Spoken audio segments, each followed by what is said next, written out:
Magandang umaga po. Narito na po ang magiging lagay ng panahon ngayong umaga ng Martes, July 14, 2026. Pero bago yon, baka pwedeng palike and share naman ng video na ito.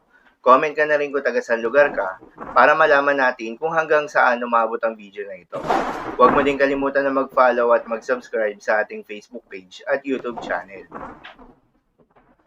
Sa kasalukuyan na tayo sa pag-asa, Southwest monsoon o hanging habagat ang patuloy pa rin nakakaapekto sa buong bahagi ng Luzon.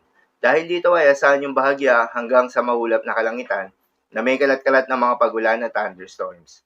Habang mga localized thunderstorms naman ang aasahan sa nalalabing bahagi pa ng ating bansa, dahil dito ay asahan naman yung generally fair weather condition, subalit hindi inaalis yung tsansa ng mga panandaliang buhos ng ulan. Samantala, yung binabantayan na low pressure area sa labas ng Philippine Area of Responsibility ay nagdevelop na nga bilang isang bagyo at lumakas na rin ito bilang isang tropical storm category na may international name na bagyong Haishen. Ulitong namataan sa laing 1,090 kilometers, silangan ng Eastern Visayas. Taglay ang lakas ng hangin na umabot sa 65 kilometers per hour malapit sa gitna at pagbugso na umabot sa 80 kilometers per hour.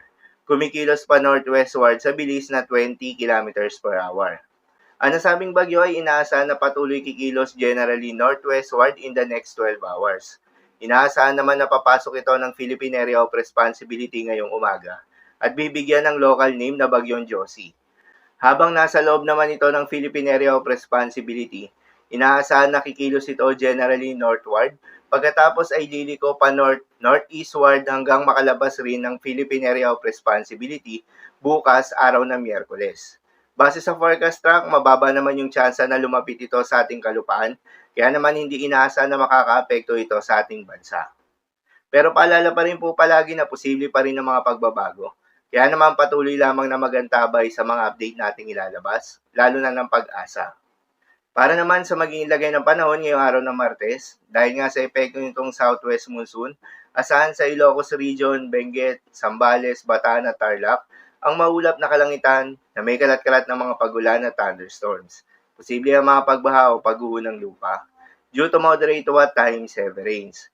Habang sa Metro Manila at nalalabing bahagi pa ng Luzon, ay asahan naman yung bahagyang maulap hanggang sa maulap na kalangitan na may kalat-kalat na mga pagulan o thunderstorms na dulot pa rin ng southwest monsoon. Posible rin ang mga pagbaha o pagguho ng lupa during severe thunderstorms. At sa nalalabing bahagi pa nga ng ating bansa, ay asahan naman yung bahagyang maulap hanggang sa maulap na kalangitan na may kalat-kalat na mga pagulan o thunderstorms na dulot ng mga localized thunderstorms. Posible rin ang mga pagbaha o pagguho ng lupa during severe thunderstorms. Madalas, nabobo ang mga thunderstorms na ito tuwing hapon o gabi na nagtatagal ng 1 hanggang 2 oras. Kaya naman ingat sa mga posibleng banta ng pagbaha at pagguho ng lupa, lalong-lalo na sa mga lugar na inuulan na noong mga nakaraang araw pa. Para naman sa magiging lagay ng mga dagat baybayin, ayon sa pag-asa ay wala tayong nakataas na gale warning sa anumang seaboards ng ating bansa. Subalit iba yung pag-iingat sa mga papalaot ng mga kababayan nating mangingisda at yung may mga maliliit na sasakyang pandagat sa may western seaboards ng Luzon, dahil posibleng makaranas ng katamtaman hanggang sa malo na karagatan. Habang sa nalalabing seaboards ng ating bansa, ay asahan naman yung banayad hanggang sa katamtaman ng mga pag-alon. So yun lamang po para sa lagay ng panahon ngayong araw ng Martes. Keep safe everyone.